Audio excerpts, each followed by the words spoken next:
Imagine this. Someone insults you publicly. They expect resistance, defense, emotion, but you don't give them any. You don't explain, you don't correct, you don't react. You just look at them the way an adult looks at a child screaming on the supermarket floor. No anger, no fear, no engagement. And something strange happens. The room doesn't turn against you, it turns against them.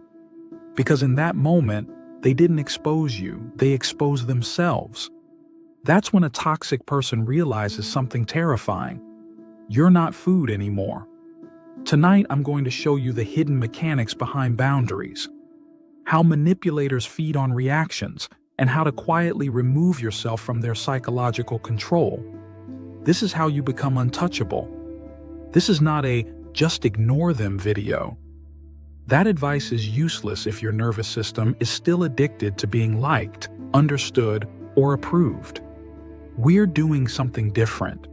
We're changing the question. Instead of asking, "Why are they treating me like this?"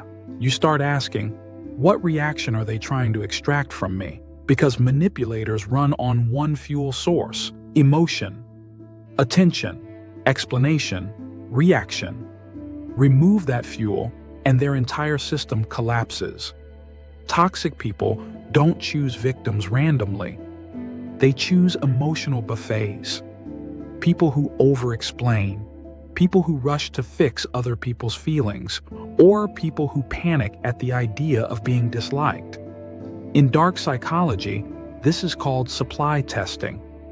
They poke, they provoke, they guilt trip. Not because they care, but because they're measuring. How much control do I have over you? Every reaction tells them exactly what they need to know. They can hijack your mood. They can pull explanations out of you. They can drag you into their reality whenever they want. So the first rule of becoming untouchable is brutal. You stop being free emotional food. That means no essays defending yourself, no performing for approval. Because every time you emotionally perform, you broadcast one thing: I am programmable, and programmable people are always controlled. Here's the mistake most people make. They think silence equals weakness. It doesn't. There are two types of silence: fear silence, when you freeze; power silence, when you see the trap and decline it. Toxic people don't speak to communicate. They speak to hook. They use familiar lines, accusations disguised as concern, pressure framed as care. These are not conversations. They are control attempts. Your old pattern was explaining, defending, typing paragraphs at 2 a.m. Your new pattern is simple, short, flat, unrewarding. I'm not available for this. That doesn't work for me. Or nothing, when it's pure bait. Why this works? The human brain is addicted to variable reward, the same system casinos and social media use. If someone never gets a strong emotional payout from you, their brain loses interest. You didn't win the argument, you shut down the casino. This is where most people fail. You cannot be untouchable while addicted to being understood by people who benefit from misunderstanding you. Read that again. When someone twists your words on purpose, more explanation doesn't fix it. It feeds it. This is narrative warfare. They're not seeking clarity. They're controlling the story. So you change one internal rule. I do not require toxic people to understand me. Only one person needs to understand you. You. That single shift kills over-explaining, calms your nervous system, and removes you from their psychological arena. Write the explanation you want to send. Put it in your notes app. Read it. Delete it. You got clarity without feeding their control loop. Toxic people don't respect words. They respect patterns. If someone crosses a line and nothing changes, they learn there is no cost. So you stop announcing boundaries and start enforcing them silently. They yell, you end the call. They ignore limits, you remove access. No speeches, no warnings, no drama, just pattern changes. Manipulators track behavior like data.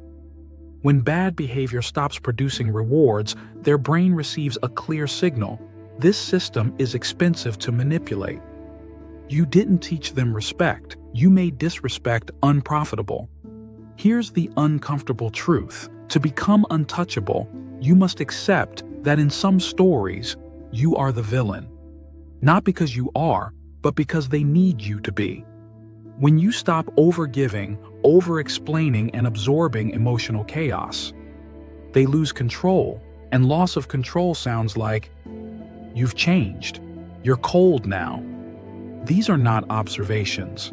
They're desperation. So you adopt a new rule. You are willing to be misunderstood by people who benefited from your silence. The moment you stop proving you're good, you start acting from self-respect. And that's when the right people begin respecting you, effortlessly. Now zoom out. What toxic individuals do personally, algorithms do globally. They track triggers. They push outrage. They reward reaction. Every impulsive response trains your nervous system, so learning non-reaction isn't just relational, it's neurological. You're becoming less programmable, less reactive, less controllable. You're exiting multiple control systems at once. The Untouchable Protocol. This sequence will help you. 1. Name the game. Spot the control game. 2. Delay the reaction. No instant replies. Let the nervous system settle. 3. Respond short. Boundaries replace essays. 4. Change access. You control time, attention, energy, not minds. 5. Accept misunderstanding. Truth over narrative. Repeat this, and something changes. Your body stops panicking at disapproval. Your mind stops chasing perfect explanations. Your identity shifts from, "I hope they approve," to, "I know who I am." That's psychological armor. Most people think power is loud, defending, explaining, clapping back. Real power is quiet. It's the person who cannot be pulled, pushed, or programmed by emotional chaos. You build it slowly, one interaction at a time. Every time you choose self-respect over reaction. This is Lucid Code. Subscribe for more.